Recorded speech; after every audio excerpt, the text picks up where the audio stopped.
Hi అండి, అందరికీ నమస్కారం. ఈరోజు నేను ఆనియన్ ఆయిల్, అవిసె గింజలు, మెంతుల జెల్ ఎలా తయారు చేసుకోవాలో చూపిస్తా అండి. ముందుగా 2 ఆనియన్స్ తీసుకొని దాన్ని చిన్న చిన్న ముక్కల్లా కట్ చేసుకొని మిక్సీ ఆడుకుందాం. బాగా మెత్తగా పేస్ట్‌లా ఆడుకోవాలి. తర్వాత స్టవ్ ఆన్ చేసుకొని లోతుగా ఉన్న గిన్నె తీసుకుందామండి. నేనైతే 150 ml కొబ్బరి నూనె తీసుకున్నాను. ఆడించిన నూనె అయినా తీసుకోవచ్చు. దీనిలో లోతుగా ఉన్న గిన్నెలో అయితే ఆనియన్ పేస్ట్ ఆయిల్‌లో వేయగానే బయటికి తుల్లకుండా ఉంటదండి. ఇలా మధ్య మధ్యలో కలుపుతుండాలి. Onion paste light brown colour వచ్చినంత వరకు కలపాలి. చాలామంది చేస్తున్న మిస్టేక్ ఏంటంటే షాంపూలు మార్చడం అండి. దీనివల్ల హెయిర్ ఫాల్ ఇంకా పెరిగిపోతది. మనం ఎప్పుడు ఏ షాంపూ అయితే వాడతామో అదే కంటిన్యూ చేయాలి. హెయిర్ ఫాల్ అయిపోతుందని చెప్పి వేరే షాంపూ యూజ్ చేయడం వల్ల స్కాల్ప్ అనేది ఒక షాంపూకి అలవాటు పడిపోతదండి. అలా మార్చడం వల్ల ఇంకా హెయిర్ ఫాల్ ఎక్కువైపోతది. ఒక కాటన్ క్లాత్ తీసుకొని ఈ విధంగా అయితే వడకట్టుకుందామండి. ఈ కలర్‌లో రావాలి ఆనియన్ పేస్ట్. నాకైతే ఈ ఆయిల్, ఈ జెల్ కూడా చాలా బాగా ఉపయోగపడిందండి. హెయిర్ ఫాల్ అయితే చాలా కంట్రోల్ అవుతుందండి.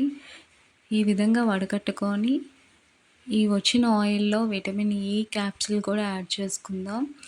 ఇది నైట్ పడుకునే ముందు ఆయిల్ రాసుకొని మార్నింగ్ లేవగానే జెల్ కూడా తలకి అప్లై చేసుకొని ఒక 20 మినిట్స్ తర్వాత హెడ్ బాత్ చేసుకుంటే చాలా బాగా పనిచేస్తాయండి రెండునా. వీక్లీ ట్వైస్ అలా చేస్తే చాలా బాగా పనిచేస్తుంది. ఇలా గాజు సీసాలో వేసుకుంటే ఒక 3 మంత్స్ స్టోర్ చేసుకోవచ్చండి. తర్వాత అవిసె గింజలు, మెంతులు జెల్ ఎలా తయారు చేసుకోవాలో చూపిస్తాను. ముందుగా ఒక గిన్నె తీసుకొని 3 మీడియం సైజ్ 3 గ్లాసులు వాటర్ యాడ్ చేసుకుందామండి. తర్వాత 3 స్పూన్స్ అవిసె గింజలు, 2 స్పూన్స్ మెంతులు యాడ్ చేసుకుందామండి. అవిసె గింజలు ఊడిపోయిన జుట్టు తిరిగి రావడానికి సహాయం చేస్తాయి. మెంతులు ఎందుకంటే చాలామంది విపరీతంగా డాండ్రఫ్‌తో బాధపడతారు. ఈ మెంతులు యూజ్ చేయడం వల్ల డాండ్రఫ్, దురద అవన్నీ తగ్గుతాయి. చాలా బాగా మెంతులు పనిచేస్తాయండి. ఈ విధంగా మధ్య మధ్యలో అలా కలుపుతూ ఉండాలి. కొంచెం అలా మరుగుతున్న కొద్దీ అవిసె గింజల్లో నుంచి జెల్ బాగా మరిగి జెల్ అనేది బయటకు వస్తుందండి. చూడండి అలా ఒకసారి హై ఫ్లేమ్లో కూడా పెట్టుకొని ఒకసారి స్టవ్ ఆఫ్ చేసేసుకుందాం. దీన్ని వేడి మీద వడకట్టాలండి. చల్లారితే వడకట్టడం చాలా కష్టం.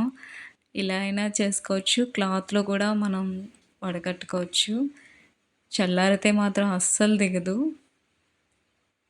చూడండి, ఇది వాటర్లా కనిపిస్తుంది కదా, చల్లారితే చూడండి జెల్లా ఎలా వస్తుందో.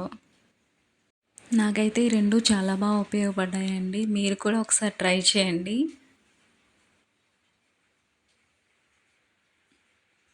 నచ్చితే ఒక లైక్ కొట్టండి, షేర్ చేయండి, సబ్స్క్రైబ్ చేసుకోండి. Thank you for watching. Please subscribe my channel.